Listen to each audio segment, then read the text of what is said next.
இது முகவை மதி வலையொலி பக்கம். இந்த அறிகுறிகள் இருந்தால் உங்கள் வீட்டில் தெய்வ சக்தியின் நடமாட்டம் உள்ளதாக அர்த்தம். தெய்வங்களும் தேவதைகளும் எப்பொழுதும் நம்மை சுற்றி இருக்கும். அவைகள் நம் சொல்லும் வார்த்தைகளுக்கு ததாஸ்து அப்படியே அகட்டும் என்று சொல்லிக்கொண்டே இருக்கும். அதனால் எப்போதும் நல்ல வார்த்தைகளை, நேர்மறையான வார்த்தைகளை பேச வேண்டும் என பெரியவர்கள் சொல்வார்கள். ஆனால் கோவிலுக்குள் சென்றால் கூட சிலருக்கு தெய்வ சக்தியை உணரும் திறன் இல்லாமல் போய்விட்டது. சந்தேகம் மட்டுமே வரும்.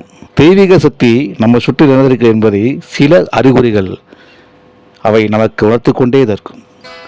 ஆனால் நாம் தான் அவற்றை புரிந்து கொள்வது இல்லை.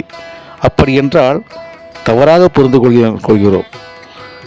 ஆனால் நம்மை சுற்றி இருக்கும் தெய்வீக சக்தியை தெரிந்து கொள்வதற்கு என்னென்ன அறிகுறிகள் இருக்கும் என்பதை தெரிந்து கொள்ளலாம்.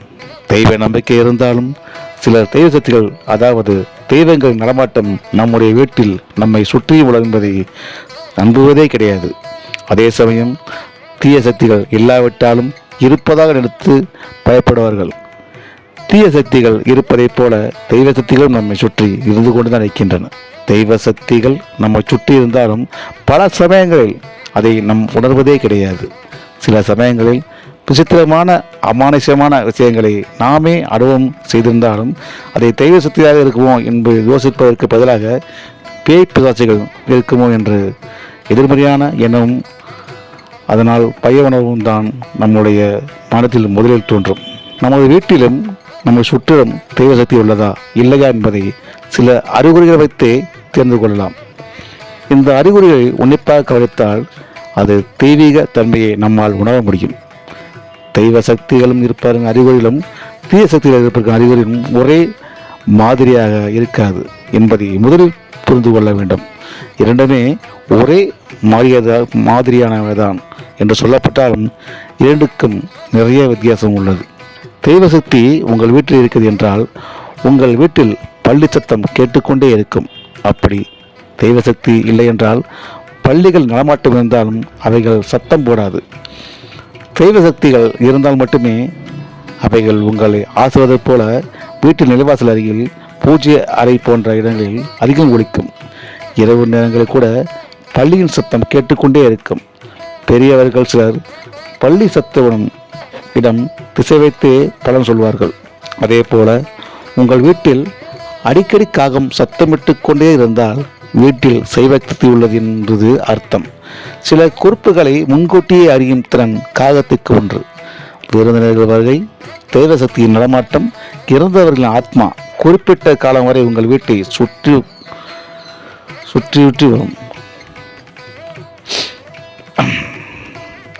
என்றால் உணவு வைத்த பிறகும் நீங்கள் துரத்தினாலும் கூட அந்த காகம் போகாமல் உங்கள் வீட்டில் சத்தமிட்டு கொண்டே இருக்கும்.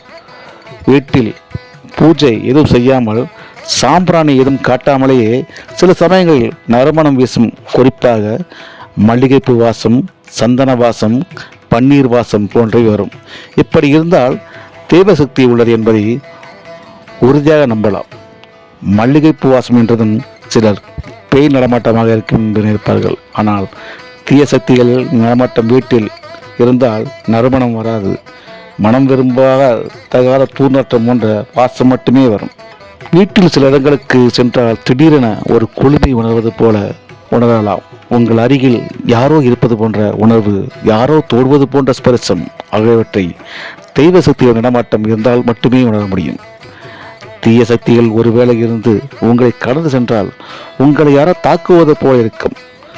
வீட்டில் ஏற்றி வைக்கும் தீபத்தை வைத்தே கூட வீட்டில் தெய்வ சக்தி இருக்கிறதா இல்லை என்பதை தெரிந்து கொள்ளலாம். அதாவது சாதாரணமாக நீங்கள் ஏற்றி வைத்த தீபம் யாகம் வளர்ந்து ஆபகாரம் செய்து போல பெரிதாக சுடவிட்டு இருந்தால் உங்கள் வீட்டில் தெய்வ சக்தி உள்ளது என்று அர்த்தம். தீபத்தின் சுடர் வெள்ளை நிறத்திலேயோ சுடரை சுற்றி வெண்ணிறப்படம் போன்று தெரிந்தாலோ தெய்வ சக்தி அங்கு உள்ளது என்பதை உறுதி செய்து கொள்ளலாம். அதே போல காற்றே அடிக்காத போதும் தீபச் சுடரானது வேகமாக அசைவது, படபட சத்தமிடுவது போல இருந்தால் தெய்வ சக்தி உள்ளதை உறுதி செய்து கொள்ளலாம். அதே தீய சக்தி இருந்தால் ஏற்றுந்தியம் அணைந்து கொண்டே இருக்கும். இதை வைத்து வீட்டில் தெய்வ சக்தியின் இருப்பதை நீங்கள் நம்பலாம். உணர்ந்து கொள்ளலாம். நன்றி, வணக்கம்.